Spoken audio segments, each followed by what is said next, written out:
The Atlas Six, Reyna. There was a moment of guarded curiosity as the remaining six appraised each other in silence. "You are very quiet," observed Tristan, turning to Callum, the blond South African who sat on his left. "No thoughts on any of this?" "No pressing one," said Callum. He had a certain look to him, something very old Hollywood, belonging to the perpetual plague of westernization that Reyna had come to loathe rather than admire. But his voice was soothing, his mannerisms almost comforting. "And you sound quite suspicious." "My nature, I'm afraid," said Tristan rather unapologetically. Parissa, Reyna noticed, was looking at her intently. It prompted her to a bit of a shudder, bristling at the slight sense of invasion, which in turn upset one of the nearby ferns. "That's odd," said Libby, for whom the plan had been within sight. She frowned as it before turning back to Reyna. "You're a naturalist, then, I take it?" Reyna strongly disliked being questioned on the subject. "Yes." "Most medium-level naturalists have more of a handle on their skill set," observed Parissa, immediately revealing herself to be unpleasant. Not that surprised Reyna at all. Most women who looked like Parissa had a lifetime of permission to behave however they liked. Normally she didn't fault them for it, preferring only to stay out of their way, but this sort of shoved-together experience would obviously render avoidance impossible. She was starting to wish she'd stayed home. "Oh, I didn't mean to imply," Libby's cheeks flushed. I suppose I expected, I didn't study naturalism," Reyna supplied bluntly. "I specialized in ancient magics, classics."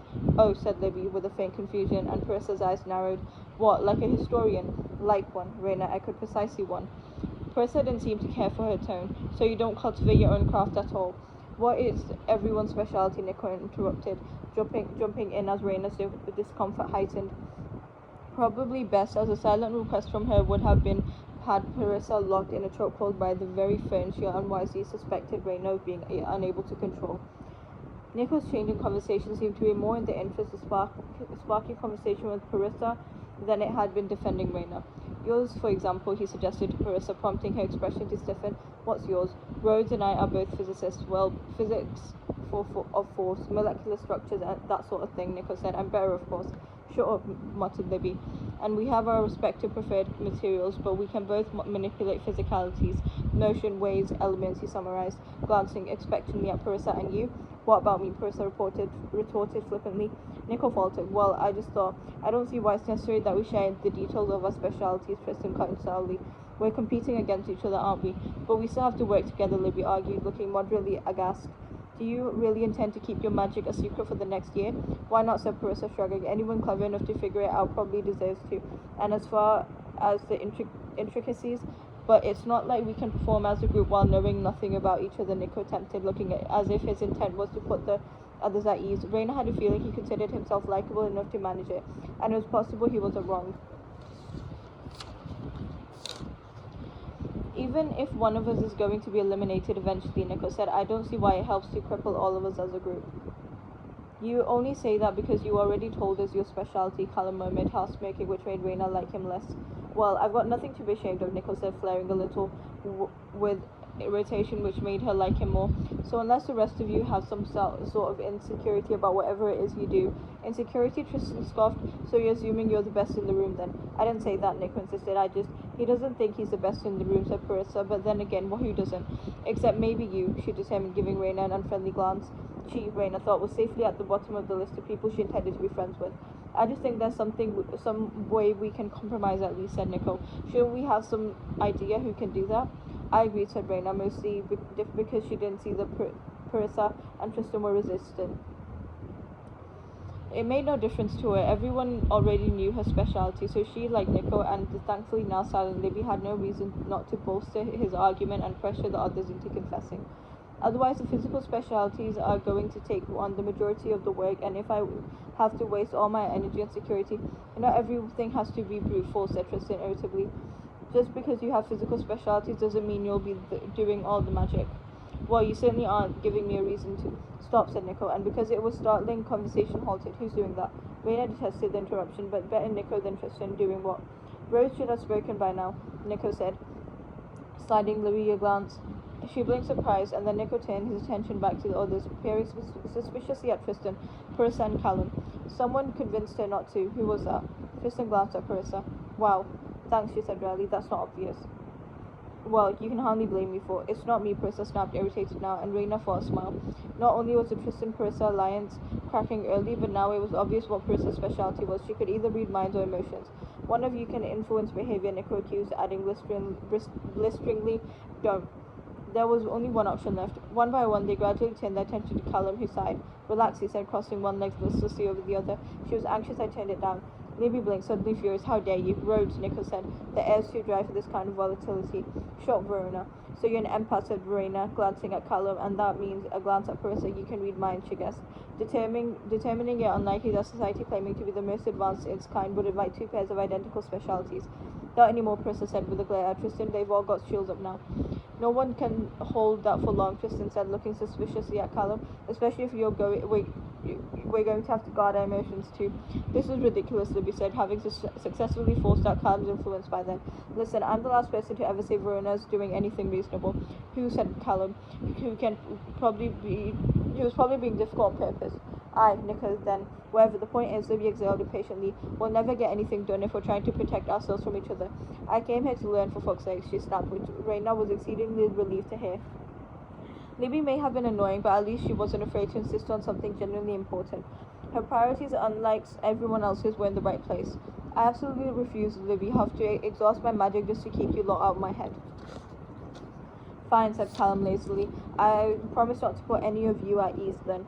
Hey, Nico snapped. She's not wrong. I'd like to have some autonomy to my sentience too, thanks. Tristan and Parissa seemed to agree, though they weren't ready to say so. Surely we shouldn't have to explain to an empath why none of us want our emotions toyed with, Libby insisted. Callum waved an indolent hand, and just because I happen to know what your feelings are doesn't mean I waste my time trying to understand them, because fine, I'll behave if she will. She added with a slight glance at Parissa, who glared back. I don't influence anyone, she said, irritated, not magically anyway, because I'm not an asshole. Sure you're not, thought Reina loudly, prompting Parissa to yet another scowl. In the absence of any further discussion, the three remaining members had turned to Tristan, whom Reina realized blatantly was the last to reveal his specialty. Aye, he stiffened and happily cornered. I'm a type of illusionist. Yeah, so am I, replied Callum in doubtful drawl. A bit of a blanket term, isn't it? Wait a minute, Parissa said, suddenly recalling something. Your name is Callum Nova, isn't it? Over the illusionist Novas. The others in the room scowled slightly, expressing interest that even Reina couldn't prevent. The Nova Corporation was a global media conglomerate who secretly or not so secretly specialized in illusions. They were dominant in both the mortal and median industries, both most adept within the industry of cosmetics and beauty. They were fascinating not only for their products, but also for their cutthroat business practices. They had put several smaller companies out of business by repeatedly undermining median statutes about how much magic could be used in mortal products. Not that was the reason Reina was interested in at the particular moment. Rather, she had realized that Parissa was probably piecing together the fact that she had overlooked the person in the room with the most money, and that brought Reina so much satisfaction. The weeping fig in the corner joyfully sprouted fruit. Yes, I'm a Nova, Callum said, not taking his eyes from Tristan, who had still not confessed to anything. Though, as you've clearly pieced together, illusions aren't particularly my life's work. Fine, growled Tristan, I can see through illusions. Immediately, Libby's hand rose somewhere to her cheek, and Tristan sighed. Yes, I can see it, he said. It's just a zit, relax. Then Tristan's attention travelled back to Callum, who stiffened in apprehension. Delightful, Reina thought. The only thing better would be if Tristan informed them that wasn't Parissa's real nose. I won't tell them if you won't, Tristan said to Callum. For a moment the air in the room was so tense that even the plants grew wary. Then abruptly Callum laughed. Let's keep it between us then, he agreed, reaching out to clap a hand around Tristan's shoulder. Better to let them wonder. So there was an us and them now. That was considerably less delightful. Mother, mother, mother. The ivy in the corner whispered with a shudder of consternation, joined by a hissing sound from the nearby fig plant. Mother is angry, whimpered the philodendron. She's angry. Oh no, oh no, oh no. Fighting out about this, Libby was saying, as Reina quietly engaged a deep inhale, hoping not to spur any nearby greenery to mutiny. Regardless of what we think about each other, we still have to formulate some sort of security plan, so... But before Libby Rhodes could come to any sort of bossy conclusion, there was a low, loud, percussive gong, and the door to the painted room flew open. The house itself seemed to beckon them down the hall. Guess we'll have to formulate later, said Callum, rising to his feet and striding forward before waiting to hear what the end of Libby's sentence would have been. Behind him, Tristan and Parissa exchanged a glance and followed. Nikos rose to his feet, beckoning Libby with a grimace. She, however, hesitated in frustration, then turned her attention to Raina and said, "So, listen," Libby began, shifting uncomfortably from foot to foot. "I know I have sounded rude before. What with the thing I said about you being a naturalist, but I was only... We don't have to be friends," Raina said bluntly, cutting her off. Obviously, Libby was about to extend some sort of olive branch, but Raina had enough actual branches to contend with without dragging any metaphorical ones into the picture. She certainly had no interest in making friends. All she wanted from this experience was to gain as much access to the Society's archives as she could, though she didn't want to close any doors either. "We just have to be better than them," Raina pointed out gruffly, gesturing with her chin to the other three, and that at least Libby seemed to grasp. "Understood," she said, and then gratifyingly she followed Nico out the door without waiting. Leaving Raina to trail behind alone with the painted rooms plants mourned her loss.